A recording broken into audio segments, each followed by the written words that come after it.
Viewers, welcome back to my channel Samiksha. Ignore my face, ignore my glasses. जे mirror आहे त्याला ignore करा, कारण की खूप डस्ट बसलेला होता आणि माझा आवाज थोडा गेलेला आहे म्हणून सॉरी. आणि एवढी थकली होती मी, एवढी झोप येत होती, पण मला बाहेर जायचं होतं म्हणून मला जाच लागेल, काही उपाय नव्हता. आणि पटापटा रेडी होऊन आणि इग्नोर करा पूर्ण गोष्टीला, कारण की मी जास्त बडबड करत असेल तर सॉरी. त्याच्यापेक्षा अजून काही नाही म्हणू शकत. म्हणून चला आता आपण तयारी वगैरे करून घेऊ. पहिलं अंशला बोलून घेऊ खालतून, कारण की अंशची तब्येत खराब होती म्हणून मी त्याला औषध वगैरे देऊन दिली. थोडंसं लाड वगैरे करून घेतला. तो खूप नखरे करत होता औषधीसाठी. मी मग मांडीवर वगैरे घेतलं त्याचं, थोडंसं लाड पुरवला, कारण की लाड पुरवल्याशिवाय पोरं बिलकुल औषध पित नाही. तसं तर त्रास देत नाही म्हणा औषधीला, त्याला सांगायला लागते की स्ट्रॉबेरी फ्लेवर आहे, हे आहे ते आहे, मग तो औषध पिऊन घेते. आणि कडू राहिली तर तो बिलकुलच पित नाही, खूप त्रास देते. आणि ताप वगैरे राहिला तर अजूनच पेत नाही. किती चांगली औषध द्या तुम्ही लोक आणून, पण तो काही पेणार नाही. चला ते सर्व संपून आता मी पूर्ण औषध वगैरे दिलं. जास्त ml घेतलं होतं म्हणून ते थोडंसं अर्ध टाकून दिलं. आणि हा मस्ती करत होता आणि याला सोडून जाऊशाही नाही लागत, म्हणून मी तयारी वगैरे करायला घेतली होती.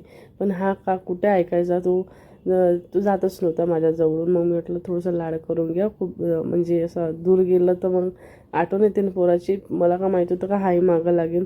मग त्याचा मामा वगैरे आला तर हाही मागं लागला. पण ते कसं मस्त मला चिप्स घेऊन नाही पाहिजे, मला नूडल्स घेऊन नाही पाहिजे, मला मंचुरियन घेऊन नाही पाहिजे, मला पाहिजे मी तुझ्यासोबत येते आणि तुझ्यासोबतच खाते, असं म्हणत होता. मी म्हटलं चला जावा आपण त्याला घेऊन, म्हणून तो थांबला होता छानपैकी. आणि त्याचे लाड पुरवले आणि औषध वगैरे देऊन दिलं पूर्ण.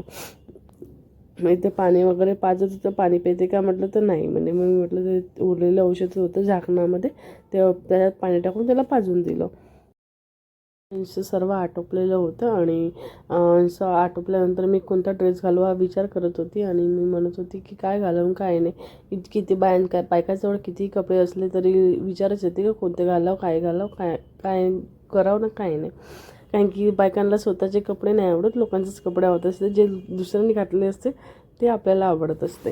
असो, सर्वांचंच आहे तसं, माझं एकटीचं नाही आहे. म्हणून कमेंट करा कोणाकोणाचं आहे तसं. आणि इथे मी ड्रेस वगैरे काढून घेतला आणि एकच दिवस घातला आणि एकाच दिवसातच मी फाडून ठेवला तो ड्रेस. म्हटलं वा, का करावं काय नाही, असं फेकून दिलं. मी म्हटलं पटकन रेडी होते आणि वेळ झाला नाही पाहिजे म्हणून मी पटापट आवरलं. आणि आवरलं. तिथे फेसपॅक किती डल झालेला होता माझा. तब्येत खराब असल्यामुळे मला काही करूशा नव्हता वाटत. पण मी म्हटलं स्वतःला थोडंसं एंटरटेनमेंट केलं पाहिजे म्हणून मी थोडंसं हसत होती, खुशत करत होती. पण माझा एवढा फेस डल झालेला होता गोळ्या खाऊ. आणि गरमी एवढी फार होती का खूप जास्त, सांगाच सोय नाही. पटापट रेडी झाले मी, कपडे घातले आणि जायचं होतं. आणि मी काही जास्त फेसला लावलं नाही, मी लावतही नाही जास्त म्हणा. परफ्यूम माझा मोस्ट फेवरेट राहत असते, मी परफ्यूम लावल्याशिवाय मी जाऊ शकत नाही.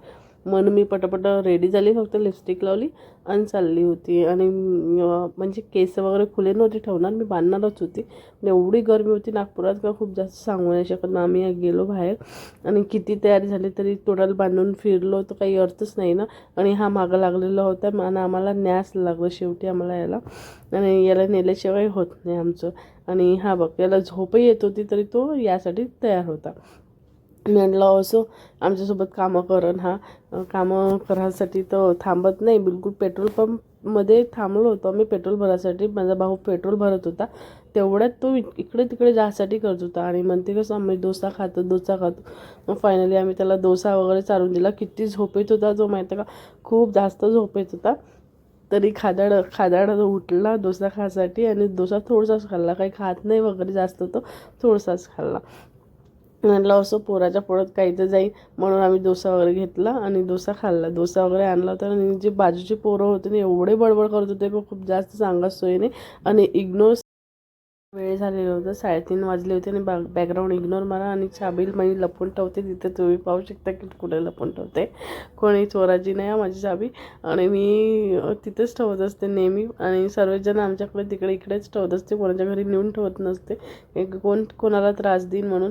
घरी परत आली, दरवाजा वगैरे खोलला नाही एवढी थकली होती ग, खूप जास्त सांगायचं नाही. आणि म्हणजे पाऊस आल्याबरोबर ऊन पण आली होती लगेच, त्याच्याने अजून गरमी होत होती. आणि इग्नोर हा, सर्व बॅकग्राऊंड माझा इग्नोर करा, कारण की काहीच आवरून नव्हती केली. पूर्ण पसारा ठेवलं तसंच ठेवलं होतं आणि बसून गेली फॅन लावून. आणि मला एवढं थकल्यासारखं वाटत होतं खूप जास्त. मग थोडंसं रेस्ट वगैरे केला आणि थांबली आणि बसली मी आणि पाणी पिलं थोडं, कारण की तिकडून आल्याबरोबर एवढी ताण लागली होती. मी पाणी वगैरे काहीच नव्हतं पिलं आणि विचार करत होती का करू का नाही, काही समजत नाही. आयुष्यात काही केलं नाही अजूनपर्यंत, का करावं असं, की आपल्याला खुशी भेटेल असं काय करावं हे विचार करत होती मी. म्हटलं विचार करू करू काही अर्थ नाही आहे.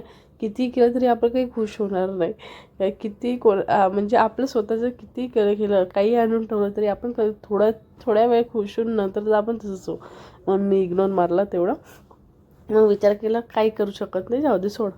मग मी खालतं गेली, खालतं पाहते तर काय यांची मस्त चालू होती मस्त. आणि हा मस्त त्यांना म्हणत होता माझा भाऊ माझा भाऊ माझा भाऊ, आणि म्हणत होता माझा भाऊ तुला खाऊ का, म्हणत होता माझा भाऊ मी तुला खाऊ का. यांची मस्ती चालू होती. कसा वाटला माझा ब्लॉग? Thank you for watching.